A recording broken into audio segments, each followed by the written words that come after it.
তো যে কথাটা বলছিলাম, শোনো।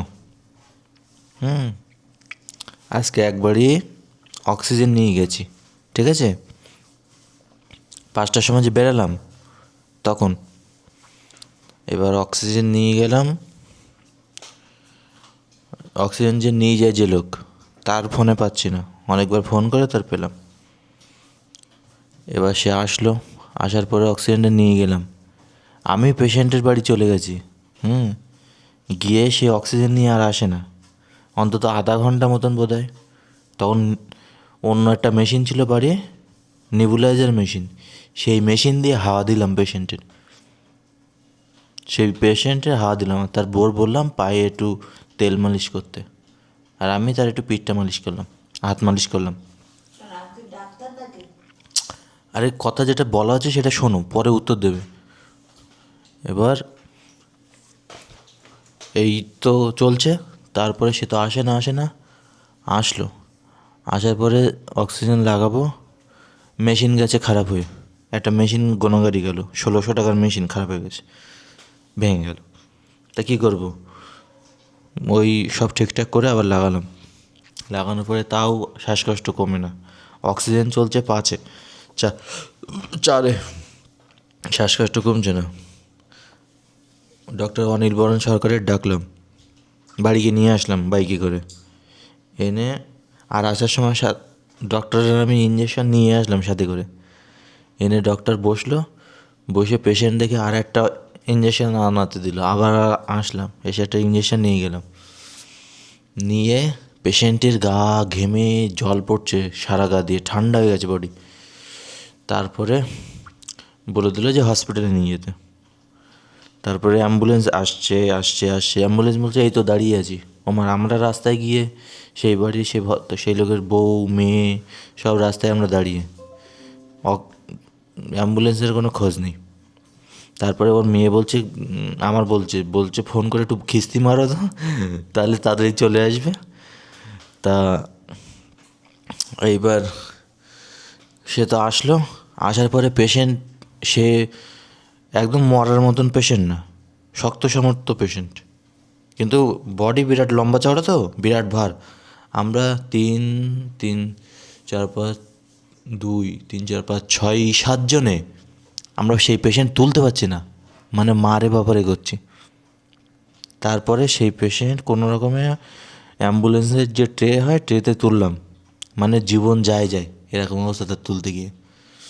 আর পেশেন্ট পুরো একদম বেডে পড়ে নাক মুখ দিয়ে সব গ্যাজা বেরিয়ে গেছে। তারপরে নিয়ে গেলাম। এবার ওই অ্যাম্বুলেন্সে আবার অক্সিজেন নেই, তা আমি যে অক্সিজেনটা নিয়ে গেছি সেই অক্সিজেন ওরা আবার কেউ চালাতে পারবে না। আর অক্সিজেন অ্যাম্বুলেন্সে রাখার জায়গা না, আমার তো বড় সিলিন্ডার।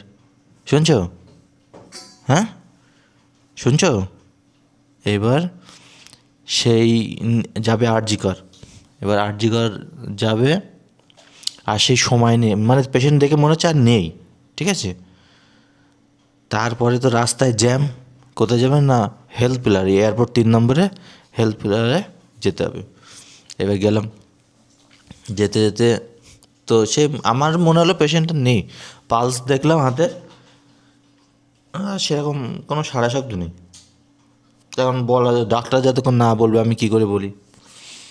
এইবার যাওয়া হলো, গেলে ওরা সব চেকার টেকা করে বললো যে আর নেই। এবার সেই বউ তো সেই রাস্তার মধ্যে, মানে যেরকম কি বলে, কি টোকা দিলে ভেঙে পড়ে যায় গলে, হ্যাঁ, তাসের ঘর যেরকম ভেঙে পড়ে, সেইরকম ওই বউ ওইখানে দাঁড়াতে দাঁড়িয়ে মনে হলো একদম ভেঙে চুরে পড়ে গেল রাস্তার মধ্যে। এবার ওখানে ডক্টর বললো, তারপরে ওরা বললো তোমরা যে ডক্টরের দেখালে সেই ডক্টরের বলে ডেথ সার্টিফিকেট বের করে নাও। ওই গেল। এইবার এই সবের মধ্যে আমি আচ্ছা মতন ফেঁসে যেতাম। আজকে জম বাঁচা বেঁচে গেছি। এবার এই ঘটনা তো গেল, এবার হচ্ছে আমার ঘটনা শোনো। আমি এই বাসে বাঁচলাম, পেশেন্টটার 3খানা, একটা, দুটো ডেরিফিলিন ডেকডেন প্যানাইভিলেসিক্স 4খানা ইঞ্জেকশন হয়েছে, 4টে ইঞ্জেকশন পুশ করলাম। 4টে ইঞ্জেকশন পুশিং চার্জ হচ্ছে 1200 টাকা। আমি টাকা নিইনি। তা এইবার আমি কেসটা কোথায় খেতাম সেটা শোনো। আমি কেস খেতাম ডক্টর ওই ইঞ্জেকশন শ্বাসকষ্ট হলে পেশেন্টের দেয়। আমিও এর আগে অন্য পেশেন্টে দিয়েছি প্রেসক্রিপশান ছাড়া, আর আজকে এই পেশেন্টেরও প্রেসক্রিপশান ছাড়াই আমি দিতে যাচ্ছিলাম। তারপরে ডক্টর আসলো, আনলাম, তারপরে দিলাম। তারপরেও ডক্টরের উপরে আঙুল উঠেছে যে ডক্টর ভালো তো, ডক্টরের কি যোগ্যতা আছে সেই যোগ্যতার উপরে আঙুল উঠেছে। আর আজকে ওই প্রেসক্রিপশানে যদি ডক্টর না লিখতো তাহলে আমার মার আর একটা বাইরে পড়তো না, বুঝলে? তো এরম রাস্তায় গিয়ে এরম মাতব্বরি করবে না, এটা এই কারণে তোমার বলা। আমি মাতব্বরি, আমার মাতব্বরিতে কি যায় আসে? তোর তো বলেছি প্রেসক্রিপশন ছাড়া, ডাক্তার ছাড়া কোনো ওষুধ দিবি না লোকের।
এক ছাতা রয়েছে আমার কান ধরি ওঠবোস করা।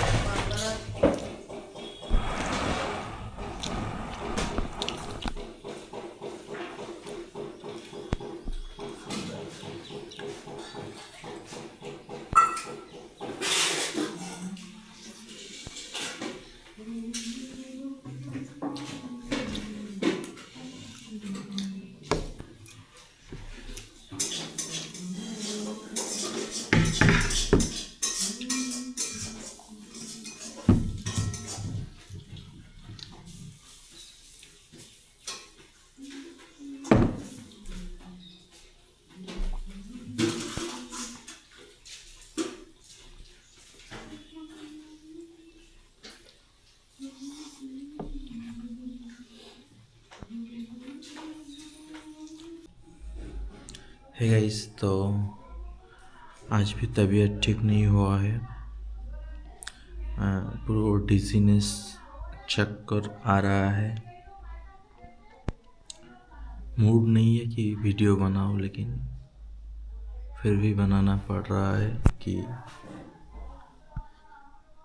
कल सुबह अगर नहीं डाल पाए वीडियो तो यूट्यूब एल्गोरिदम का कंसिस्टेंसी का जो फंडा है वो ब्रेक कर जाएगा। इसलिए ना चाहते हुए भी हमें वीडियो बनाना पड़ रहा है। और आज मैं वाइज़र वाला हेलमेट लेके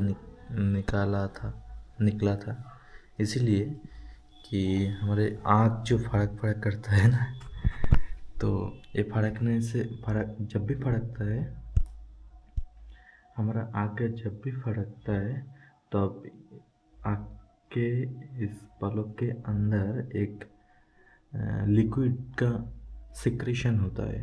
तो अगर हम वाइज़र उठा के बाइक चलाऊंगा और धूलो या जो भी आता है, हवा से भी चोखा पलक बार ऐसे होता है। और इससे क्या होता है कि ये जो लिक्विड सिक्रेशन होता है, जो लिक्विड आँख के ये जो पर्दा है ना, इसको ऐसे करते हुए एक लिक्विड अंदर सिक्रेशन होता है, मतलब एक लिक्विड निकलता है जिससे हमारा ये जो चोक ऐसे कर रहे हो ना, कोई बाधा फील नहीं हो रहा है। आज जब बाइक चलाता हो तब ऐसे ऐसे ऐसे ऐसे करते हैं, हवा लगता है, धूल लगता है, तो इसके वजह से चोक में बहुत ज़्यादा प्रेशर।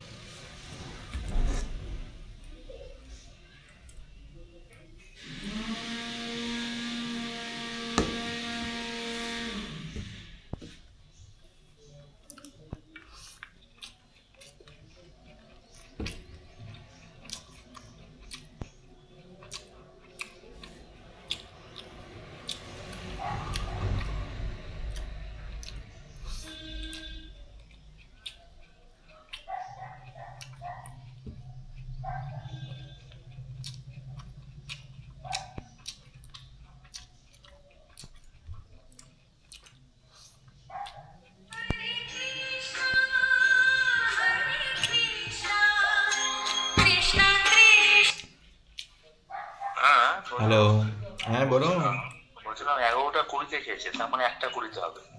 একটা করি, ঠিক আছে। ঠিক আছে, এবার তুমি তাড়াতাড়ি এসে পড়ো, তাহলে 1টা 20 অব্দি ওয়েট করে নিয়ে তারপরে আবার বেরিয়ে যাও, তোমার তাহলে সুবিধা হবে। হ্যাঁ হ্যাঁ, ঠিক আছে, আসছি। তাই না, এই জন্য তোমাকে আমি আগের থেকে আমি একটু বলে দিলাম। ওকে ওকে।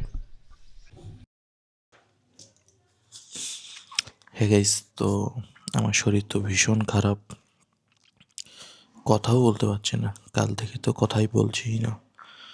এখন এই যে ওই কলার থোড় দিয়ে দুটো ভাত খেলাম, আর নুন চিনির জল করে রেখেছি, ওটা খেয়ে আর একটা প্যারাসিটামল খাবো, খেয়ে তারপরে কাজে বেরোবো।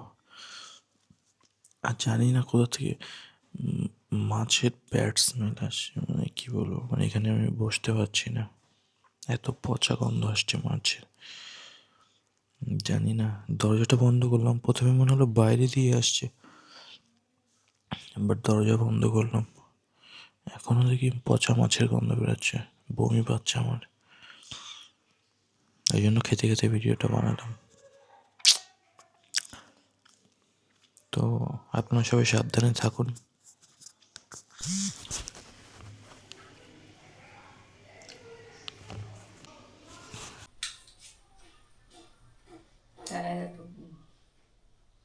ভিডিও খাইনি আর কি রান্না করছে এখন? ওটা আলু আর বেগুন সেদ্ধ দিয়েছে, বলে সেদ্ধ খাবো। আলু আর বেগুন সিদ্ধ দেবে? হুম, সকালে বললাম বড়ি দিয়ে ঝোল করি, তো হবে না। আলু বেগুন সেদ্ধ দিয়েছে। আর এই গরমে ওই বস্তা গায়ে বেরোইছিস কেন রাস্তায়? ওই যে আরো শরীর খারাপ। আমি ঠান্ডায় আমার গা কাঁপছিল, তা কি করবো? গা আমারও কাঁপছে, ঠান্ডা আমারও লাগে। তারপরে ওষুধ খেলাম, মাথা তুলতে পারছি না, বাড়ি এসে শুয়েছিলাম, তার মধ্যে এরা চিৎকার করে যাচ্ছে, চিৎকার চেঁচামেচি, মাথা পুরো ফেটে যাচ্ছে। বিছনাটা করে দাও। হাত পা ধুলি ভাত খেয়ে শোয়া, আমি ততক্ষণ এখন দই নিয়ে আসি। বিছনা। হে গাইস, তো কাজ থেকে বাড়িতে চলে এসেছি, আর এখন বাজে হচ্ছে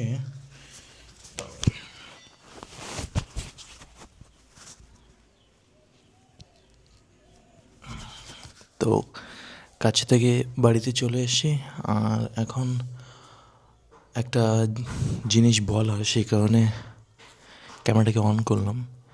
অ্যাকচুয়ালি একটা গল্প, ছোট্ট একটা গল্প, জাস্ট ছোট্ট গল্পটা হচ্ছে, একটা মেয়ে, সে 16 ইয়ার্স যখন তার বয়স ছিল, তখন থেকে তার মেন্টাল ডিসঅর্ডার ছিল, কিন্তু বাড়ির লোকজন তাকে বিয়ের ব্যবস্থা করে, এবং বিয়ের ব্যবস্থা করে তাও 30-32 বছর বাদে তার বিয়ের ব্যবস্থা করে, এবং সেটা না বলে, মানে ছেলেকে জানানো হয় না যে মেয়ের মেন্টাল প্রবলেম আছে। তো যাই হোক, বিয়েটা হয়, কিন্তু বিয়ে হয়ে যাওয়ার কিছুদিনের মধ্যেই, 2 মাসের মধ্যে ছেলেদের বাড়ির লোকের ধরে ফেলেছে যে মেয়ের ব্রেনে একটু প্রবলেম আছে। তো তো তখন উম, তার মধ্যে মেয়েটা একদিন কী করে, বাড়ির ছাদ দিয়ে ঝাঁপ মারে, দোতলা না তিনতলা ছাদের থেকে যেন ঝাঁপ মারে নিচে, এবং খুব গুরুতর মানে আঘাত পায় আর হসপিটালাইজড হয়। বেচারা ছেলে 2 মাসের ভিতরে এইসব কিছু প্রবলেমের ভিতরে পড়ে। তো এবার কেস খামারিও হয়। ছেলে বলে যে তুমি সুস্থ হয়ে আসো, তারপরে আসবে এখানে। আর মেয়ে বলে যাও তুমি তোমার মায়ের কোলের ভিতরে গিয়ে থাকো, আমার কাছে আসার কোনো দরকার নেই। মেয়ে অনেকবার বলে যে আমাকে নিয়ে চলো নিয়ে চলো। এবার ছেলে বেচারা কী করছে, সে উল্টে একটা বিরাট বড় প্রবলেমের ভিতরে ফেসে গেছে। ছেলে অনেক বয়স হয়ে গেছে, অনেক বয়স হয়ে তখন বিয়ে করেছে। আর মেয়ের বাড়ির লোক কী করছে, বলছে কোনো রকমভাবে কেসটাকে গছিয়ে দিতে পারলে ওরাও বেঁচে যায়। তো এবার দেখুন, এবার কারণ মেন্টাল হেলথ খারাপ সেই বিষয়ে তো কোনো বাজে মন্তব্য করা ঠিক না, কিন্তু অপরদিকে কাউকে মিসলিডিং করা, মিসগাইড করা, এটা খুব খারাপ। তো ব্যাস এটুকুই বলার ছিল।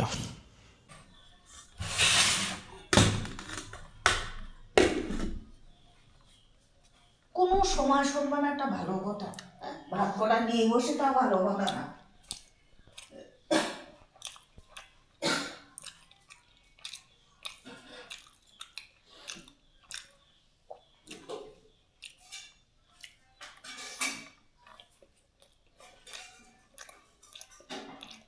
ডিম পাতা নিবি না একটু শুন, কালকে ভাজি তুলে আমার জন্য তো আমার আসে খাওয়াই।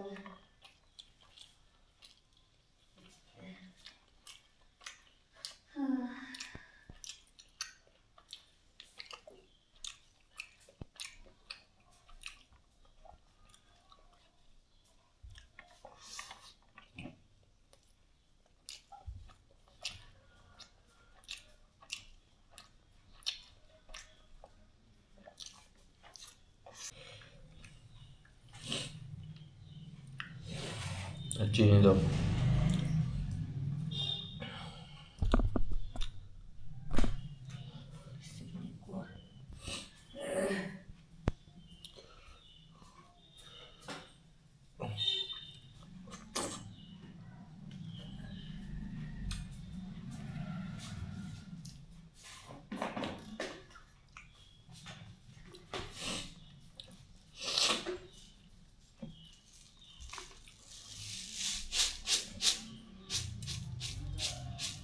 আর না, সব সব নিচে পড়ছে। এই গাদা চিনি, এই গাদা চিনি দিল। নুন নেবে তো এটা দাও। তোর দিলেও দোষ, না দিলেও দোষ। দোষের আমার শেষ না, আমি দোষ আর শেষ করতেও চাইনি। হাত পাত অনেক, দেখ কতটা নিবে।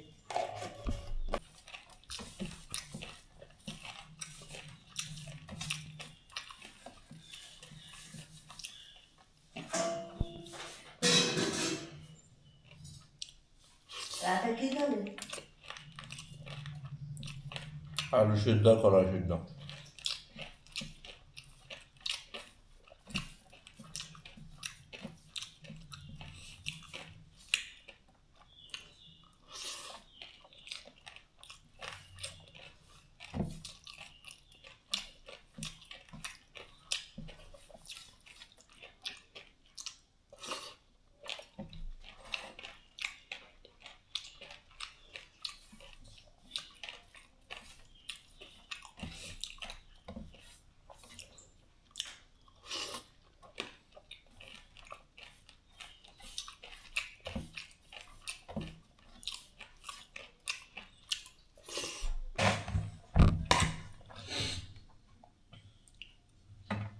আর না,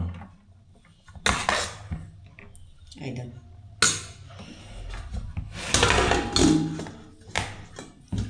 4টে বাজে গেছে বাবা রে।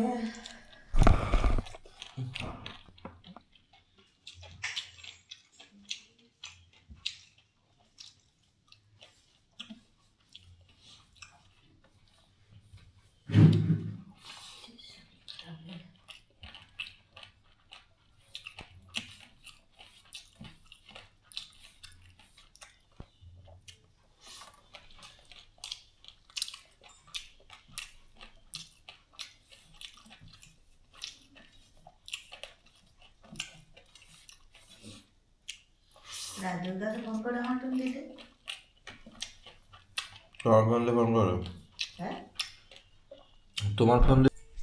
হে গাইস, তো এদিকে মা ওই যে কাজ করছে, আর আমি এখন খাওয়া দাওয়া করবো। শরীর ভীষণ খারাপ, তাও ভিডিও বানাচ্ছি। আর ডিনারে আছে হচ্ছে আলু আর কলা সিদ্ধ, ভাত, আর ওদিকে ওই যে মা দই দই দেবে, দই দিয়ে দেবে। ওতে 14 জায়গায় কেন ওই দইটা ছড়াচ্ছ?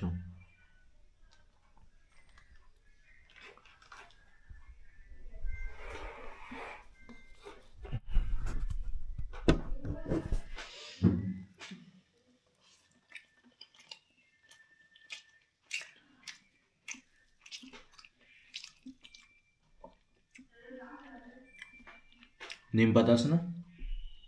দাও। ওই ছাড়ার কথা আমার মনেই থাকে না।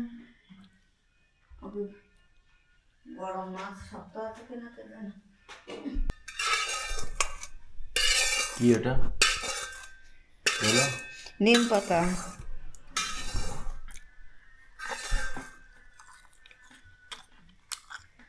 খাবো তো নিম পাতাটা মনে থাকে না। এত কাজের লোক।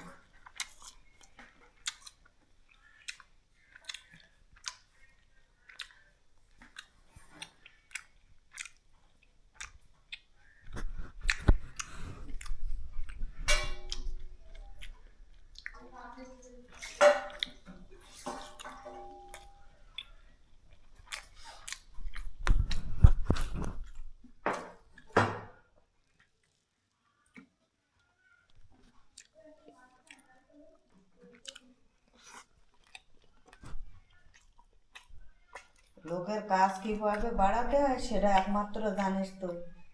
ও জলটা আনালি কেন আর গরম করালি কেন? গাইস, তো বাড়ি এসে স্নান করবো বলে গরম জল করতে বলেছিলাম।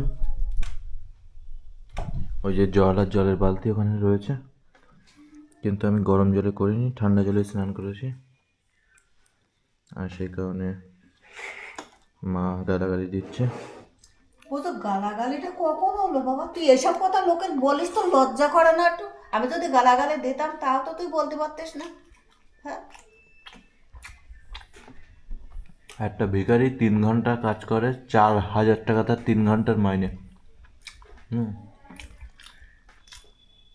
আর একটা ভিখারি আছে, তার 3টে না 4টে মেয়ে, 3-4 মেয়েই ডক্টর, নিজের কোটি টাকার সম্পত্তি। হুম। ল্যাম্বরগিনি গাড়িতে করে এসে ভিক্ষা করে করে আবার সিকিউরিটি আছে ছাতা মাথায় দিয়ে বাড়িতে চলে। শিক্ষিত ছেলে মেয়ে ওই সম্মানের হাওয়াবাজিতে ভিখারি হয়ে আছে, ভিখারির থেকে অদম। তাহলে ভেঙে ফেলেছ আর না।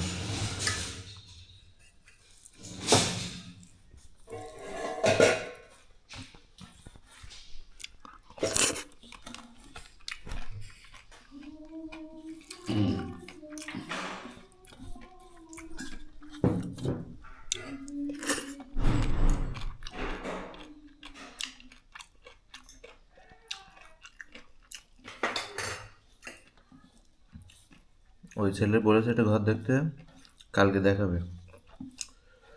কোন ছেলে? ওই ফ্ল্যাটে যে ছেলে থাকতো আমাদের অঙ্গনে। তো ওর দেখতে বলতে কেন? ওর দেখতে বললে তো 1 মাসের টাকা দিতে হবে না। তোমার অনেকদিন আগে থেকে বলছে। তা আমি তো পাচ্ছি না, তো আমি কি আমি তো কম টাকায় দে 6, 7, 8-এর মধ্যে আমি কোনো ঘর পাচ্ছি না, তা আমি হুম। এই শাড়িটার দাম 5,000 না 6,000 টাকা দিয়ে এই শাড়িটা কেনা। 5-6 হাজার টাকা দাম এই শাড়িটার, এখানে ফেলে রেখেছে। পয়সার কোনো মূল্য নেই। আর শুয়ে পড়ে এখন আমায় অসুস্থ, আমার বলছে তুই একটা কম্বল এনে দে। হুম। তোমার ঠান্ডা লাগছে, তুমি নিজে একটা কম্বল নিয়ে নিতে পারো না? তুমি হাঁটতে পারছো, চলতে পারছো, আর আমি অসুস্থ। তোমার এখন আমার সেবা যত্ন করতে হচ্ছে।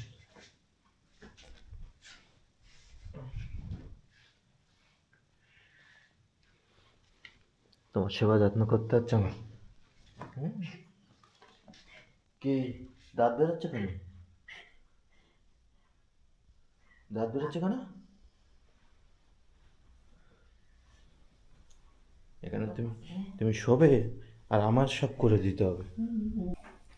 হ্যাঁ গাইস, তো আজকের ভিডিও যদি পছন্দ হয় ভিডিওতে লাইক করুন, কমেন্ট করুন, শেয়ার করুন। Thanks for watching. ও বাই দ্য ওয়ে, আজকে 5টার সময় বেরিয়েছিলাম, তো বেরিয়ে ভেবেছিলাম তাড়াতাড়ি চলে আসবো, এসে একটু ঘুমাবো, কিন্তু এত কাজের চাপ পড়ে গেছে, এত কাজের চাপ পড়ে গেছে, মানে কাজ তো শেষই করা গেল না। বাড়িতে আসছি, এখন বাজে কটা দেখুন, একবার দেখাই আপনাদের।